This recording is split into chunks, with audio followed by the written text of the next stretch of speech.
We are live. This is Matthew Struck coming to you with Build Your Bottom Line. This is a show that's put on by Treadstone Risk Management. I am joined by, who the heck are you again?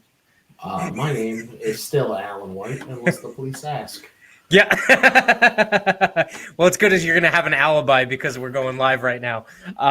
This show that we're putting on for Treadstone is really a show that's based off of real estate contractors, real estate developers. We'll be coming to you live every Monday at 6:30. We're getting a little bit of a late start tonight because this is our first live and we're kind of working the kinks out. But Alan is set up in Wanacue. I'm over here in Pine Brook, rolling this out to you. And like I said, we're going to be doing this every Monday. If you are watching this or if you watch this on the record, make sure to hit subscribe, hit the reminder bell, like, share, comment. We can actually see live comments. So if you are watching live, we would love to answer any questions that you might have real time. But so today we're talking about something that contractors love to talk about, don't they, Alan? Oh, OSHA. Yeah. God loves OSHA. Lots of enthusiasm in the contractor world for OSHA. Now, that being said, we're not completely anti-OSHA. Obviously, we're risk management people. So they do have some policies that help keep people and personnel protected and safe.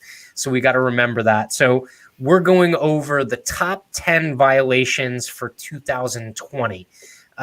So really quickly, I bundled a handful of them together because they kind of go together, but I would love to hear what you think about it, Alan. So the first is really violations that were really popular in 2019 and also kind of apply to COVID in the year of COVID, right? So we have eye and face protection, HazCom, and respiratory protection. So the eye and face one kind of makes sense, right? In the COVID context.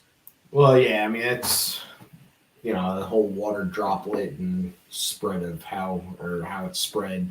The eye and face is really the first line of defense against it. Yeah. The respiratory is there, but I think when they talk respiratory, they're talking something completely separate from COVID. Yeah. I think a lot of people forget with the respiratory protection, just how rigid the requirements are for, say, like inspection and things like that. So, for instance, this doesn't really apply to contractors, but anyone who might have to use kind of like a scuba system or even a tightly fitting face shield for, high hazard work that includes dust and particulates and things like that, they really need to be fit tested. And contractors, or at least the guys who work on the contracting work site, they like to have beards, right? Typically. Yes. Okay. Yeah. So the problem with that is you don't always get a good fit, right? When you have one of the face masks on. Yeah. I mean, technically when you're dealing with fit tests, you're not allowed to have a beard. Mm-hmm. I know from past experience, if you do any work on federal contracts or DOT sites, a lot of the big gas farms and things like that, they require you to be clean shaven before you're even allowed to have your guys show up on site. Yeah. Because they do require that masks fit snugly. Yeah. So it's definitely the New York Yankees rule, right? Yes. Any of those guys that have to wear those face, the respiratory protectors, you really kind of got to be clean shaven, and it's not really.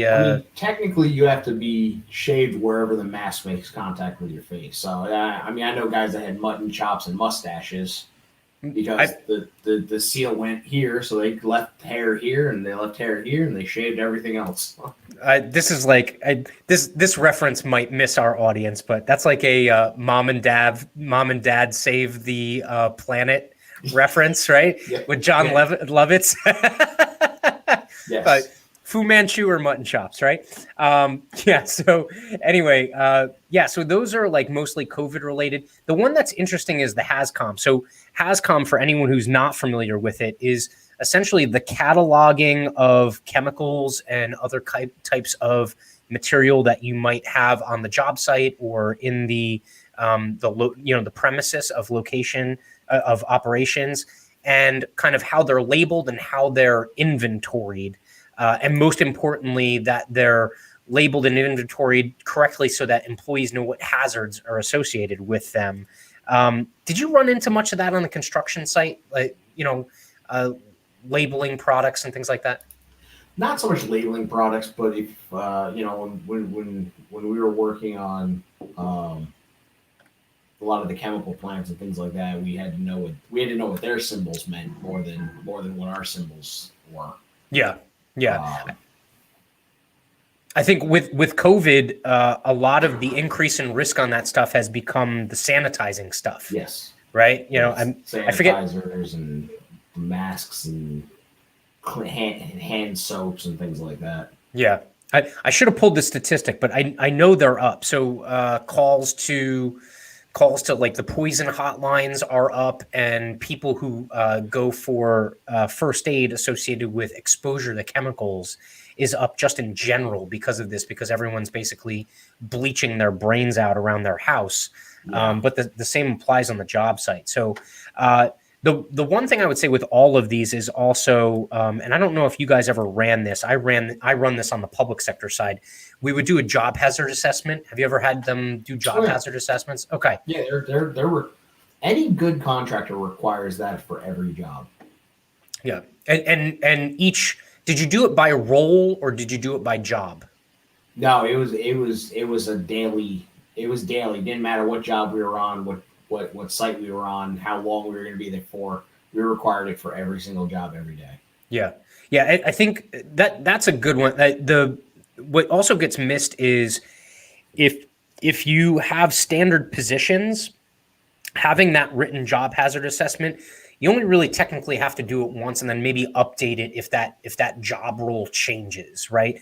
So you can have it written down, but the OSHA inspector is going to ask for something, right? Like they're going to want to know that you actually went through that thought process. Yeah, they don't want you to have a pre-filled form. Did we on occasion have ways around that to save 20 minutes? Or, if you're doing the same thing every day. Yep. Yeah, we had ways around it, but technically you're not supposed to have pre-filled forms. You're supposed to fill it out every morning and make it look like it's new every day. But a pen and a Xerox machine can do the same thing. Well, yeah, we have templates too that we can share on that stuff. Yeah. That's always an opportunity for us to kind of get in the mix there. But we can definitely do maybe like an episode in the future on job hazard assessments. There's a lot to be said on that. Yes. Yeah. or a lot that's not done presently. I think in that area. All right. So the next pot of them that I have is really kind of related to falling, heights, and scaffolding. All right. So you have the two fall protection ones, right? Fall protection training, and then fall protection construction.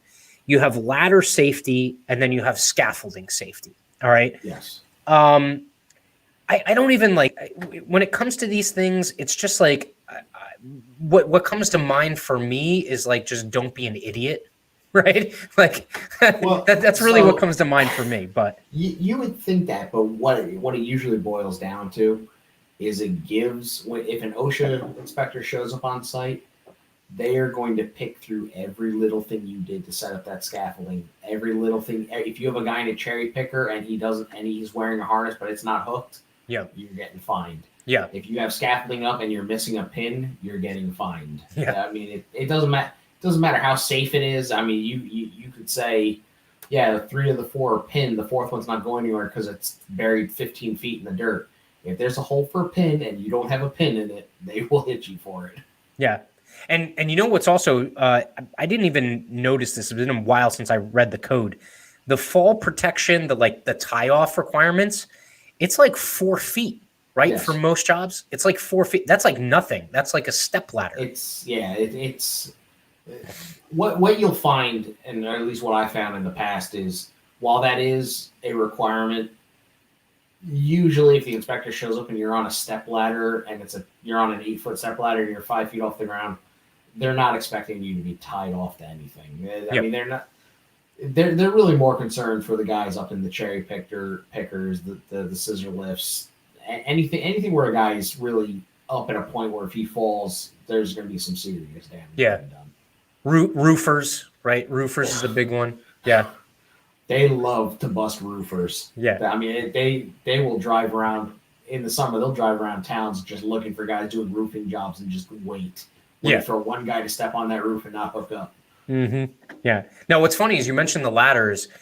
9 times out of 10, I think the ladder violations are more so associated with not having the appropriate ladder for the job, right? It's not even really just like tie off or anything like that. It's just, it's like, leaning your 6-foot A-frame up against a tree instead of having it open.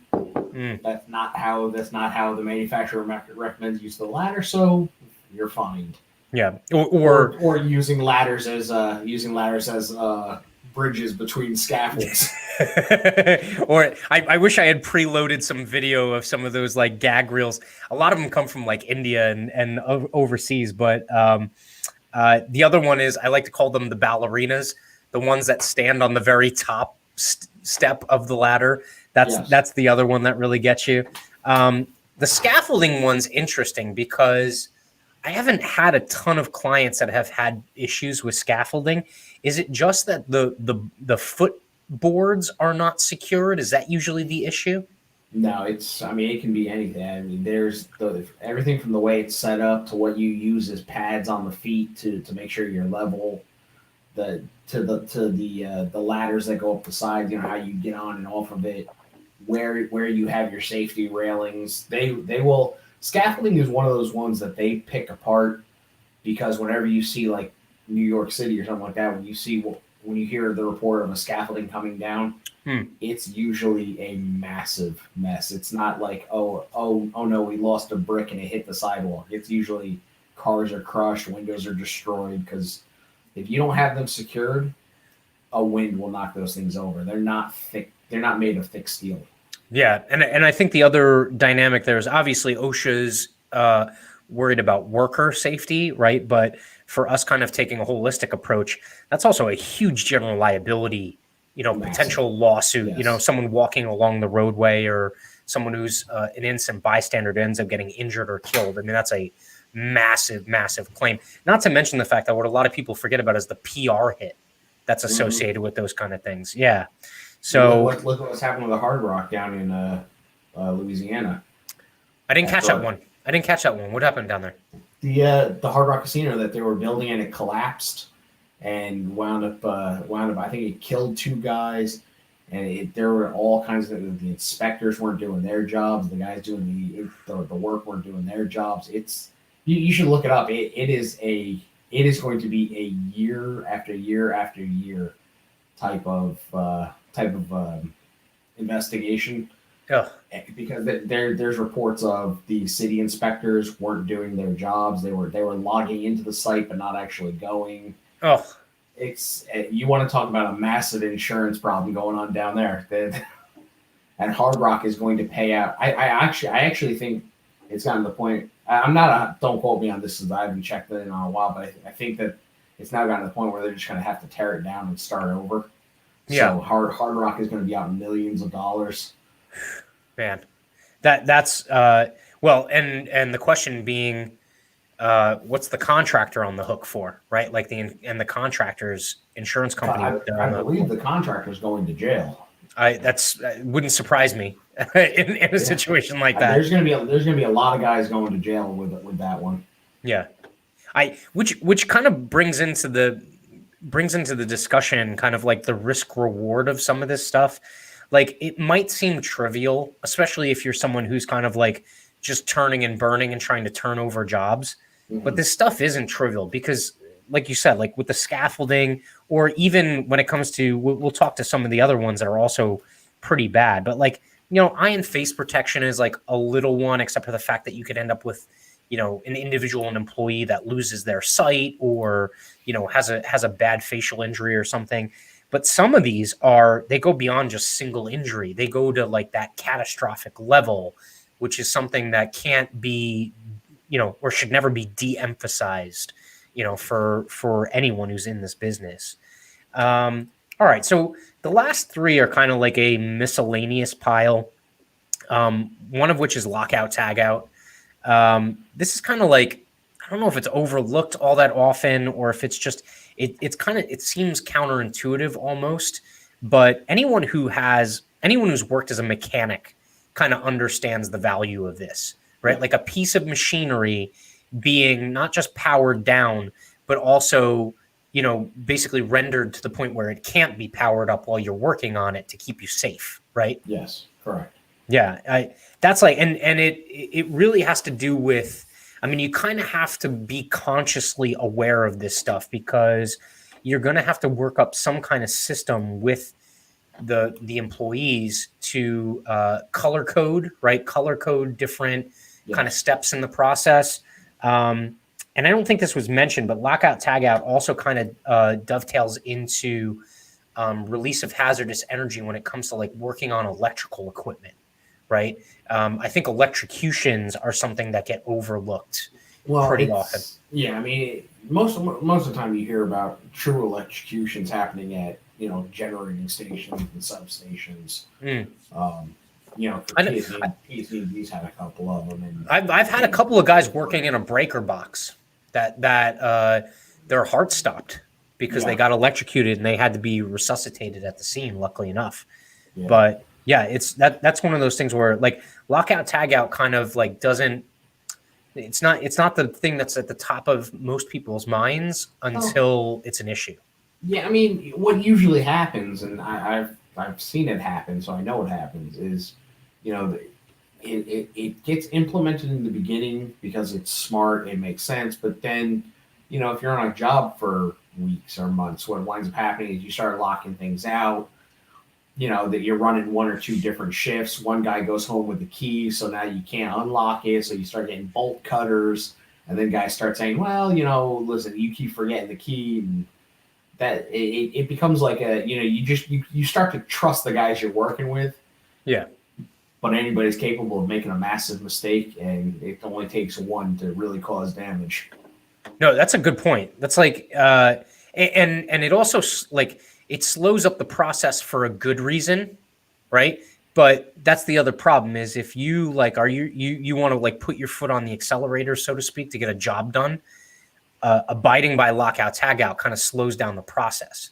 Mm-hmm. So you're always fighting yourself because that becomes like almost like an ethical or a moral thing, right? Like, do you keep doing the lockout tagout to protect someone from something that's maybe a low likelihood accident from happening, but you slow up the job? I mean, that's always like, obviously if you ask one of us, we're going to err on the side of being safe and everything like that, but it's tough to make that call in the moment, especially when you're getting pressure to finish. All right, so second to last one here is powered industrial trucks. This one I would put under fleet safety, right? I would say that fleet safety is a big thing that if you don't operate a big fleet, maybe it doesn't come to mind, okay? But that's really something where if you have any vehicles whatsoever, specifically larger equipment. Well, when they talk powered industrial, what they're talking about, like the big forklifts, the low boys, things like that. Yeah. Generally, what they're concerned with. The big hazards with those is those guys. The line of sight is usually trash. Yeah. And so what the concern with a lot of those is generally hitting overhead power lines with your forks up. And the big one is running guys over. Yeah. It happens a lot in mines. Guys get run over by those big trucks. Cars get run over by those big trucks. That's so the powered industrial is slightly different than like your standard commercial vehicle. Right. But it's the same premise. Is number one, you gotta maintain them. I mean, I've seen some of these things running, just pissing oil out the back, and they're like, "Oh, don't worry about it. It's fine." Yeah, well, it's fine for you because you're not driving through the oil puddle, but the next guy comes flying through and slams into the side of a building because he couldn't stop. Well, it's a problem for him. Yeah, and those are the types of things that you'd be surprised how many people and I'm seeing it more and more lately. Is these contractors just I don't know if it's, they're hurried to get work done, so that they kind of take fleet rotation out of their equations. Um, even that, especially things like forklifts and man lifts. Yeah. You're literally putting somebody's life in the hands of a piece of equipment that, if they're not 100% fully trained on and something goes wrong, are they going to know what to do?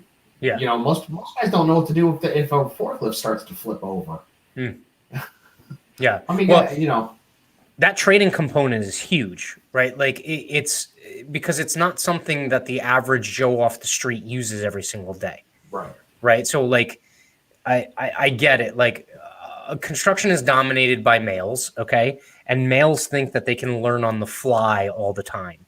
But the problem is that with equipment like that, if you're learning on the fly and you make a mistake, it's a big mistake. Right. Mm-hmm. Not to mention the fact that, like, again, I wish I had queued up some video, but the knuckleheads that use the forklifts the way they're not supposed to be used, or, like are tooling around with them. Yeah. Obviously something that should not be condoned, but still happens for some reason, the other thing I'd ask you about was like backup spotters. Right? Like, Have you seen that to be a common practice on the job site? I mean, like, I would think that would be elementary, but have you run into the issue where, big piece of equipment or a big vehicle, obviously you don't want to run into anyone or a piece of equipment or run over someone. Have those been like popular in terms of using backup spotters for that kind of stuff? Well, I mean, spotters in general actually get used quite often. I know most every site I've been on, they require spotters for any type of big moves on things like substations and bigger things. You actually have to submit a movement plan for your equipment, and you have to. They tell you what time to start moving, and you better be ready to go, and your spotters better be ready to go. Yeah, cranes are big for that, right? Cranes are cranes. It's almost a requirement. You don't ever have a crane without a spotter. Right. But even the smaller guys, doing pipe pulling, stuff like that. Usually, you don't necessarily have like what you would call a designated spotter, but there's some guy there who's usually looking over and saying, "Hey, you're about to run into a tree root, or watch out backing up. There's cars behind you." So I think maybe even by if you want to say just by default, I think it's human nature almost to be a spotter for when somebody's running a loud piece of equipment. Yeah. No, that's like my wife always gets on me when like we're out walking and someone's backing up, and I'm like giving them instructions, and she's like, "What the hell are you doing?" I'm like, "I'm just helping them out." I saw that commercial on TV. You don't know them. You don't know them. Yeah, no, I never get any credit for that either. It's a miracle. So, all right. So the last one seems pretty simple, but again, it's one of those things where I'll tie this into kind of like a broader issue that maybe we can do a future episode on, but machinery and machine guarding, right? Essentially a facility maintenance issue or facility safety kind of issue. I think most of us have seen kind of like a work site where there was a grinder where the safety shield on it I don't know what you're talking about. I don't want to talk about this anymore. This interview's over. where it was, it fell off, right? Right. And granted, some of those things can be really annoying, or for that matter, machines that have a built-in stop, like a safety stop in them, and it's been bypassed. I get it. Like, I understand having like the need to get the job done, but it's really I don't even want to put it like it's really like disrespectful or just short-sighted, right? To look past the safety issue that's created by removing, a shield or a piece of safety apparatus that should be on a piece of equipment. Like, am I too far out in left field on that one? No, that's usually why, in sawmills the foreman only has two fingers, because they've removed all the safeties, and You know, he's the guy that always goes to fix the stuck saw blade without turning it off. Yeah. No, that's I think like hand and finger crush and like cutting type injuries are like way overlooked. They're way overlooked, you know. No one wants to be lucky with the high 2, you know. Yeah, well, I mean, it's usually, you know, everybody thinks, oh, a cut is a cut. Well, a cut is a cut because at some point in your working day, you didn't take into account. I mean, I'm not going to brag, but yeah, there you go. It's because I was doing something that I knew I probably shouldn't have, and I paid the price for it. Yeah.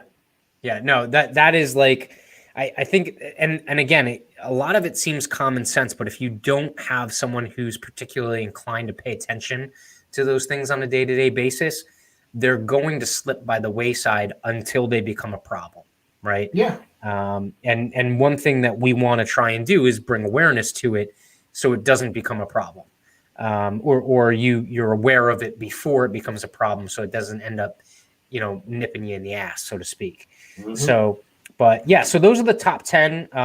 Those were actually culled from the Department of Labor, and those are actually the most frequently cited from 2019. But we made sure to kind of focus on the ones that were really relevant for, especially for COVID in 2020. Well, yeah, I mean, I can tell you on here, and I know a lot of guys who do this for a living. The one thing that I'm sure OSHA is going to start cracking down on is the respirator and respiratory protection. They are going to start cracking down on the silica, and it's coming. I keep telling guys it's coming around the corner any day now. Yeah, because it is I don't know if it's still under the old fines of 12.5 or if it's going to be under the new fines of I think 13.4 or whatever they made it now.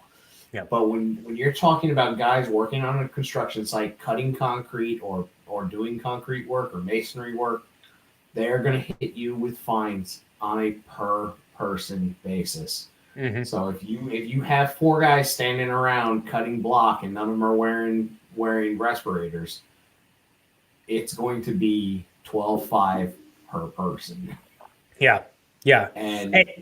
And I would say to anyone who might end up watching or listening to this, the other consideration here is the fine is just the tip of the iceberg, right? The worst case scenario is the interruption to your business.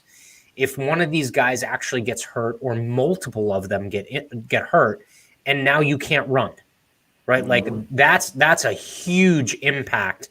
That's not just, you know, I know you could probably attest to this. There's a bunch of construction outfits out there that essentially assume a certain amount of OSHA violation penalty money, right? Yes. In their budgeting.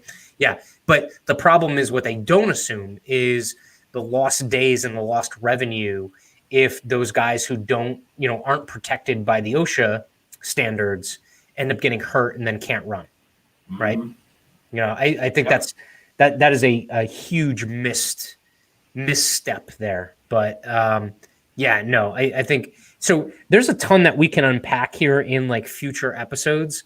I would say anyone who watches this, you know, who's in the trade, like please leave us a comment and let us know what else, you know, specifically either one of these that you would like us to expand on or other topics that might be related to this would be a huge deal. You know, would help us out and we want to help you out by doing some more videos that are kind of like tailored to stuff that works for you. So any parting notes there, Allyn? OSHA's great. Yeah, just for the record. We love OSHA, but it's one of those things. Once they get you, once you're on their radar, once you're on their radar, it's really hard to get off their radar, and the fines don't get smaller with every violation. They go bigger and bigger and bigger. That's a good point. They don't find one thing; they find 5, right? Yeah. So the key is don't let them find the first one. Yes. That's what it is. All right, cool. So we got the first one in the books here. Again, every Monday, 6:30. We're looking to do this live. We're going to have some really cool stuff coming up. Maybe we can get some guests on here too that are some subject matter experts that can kind of add into our expertise here. But again, please subscribe, hit the notification bell, like, comment, share this. And we're going to have another one coming at you next week. All right. Talk to you later, Alan.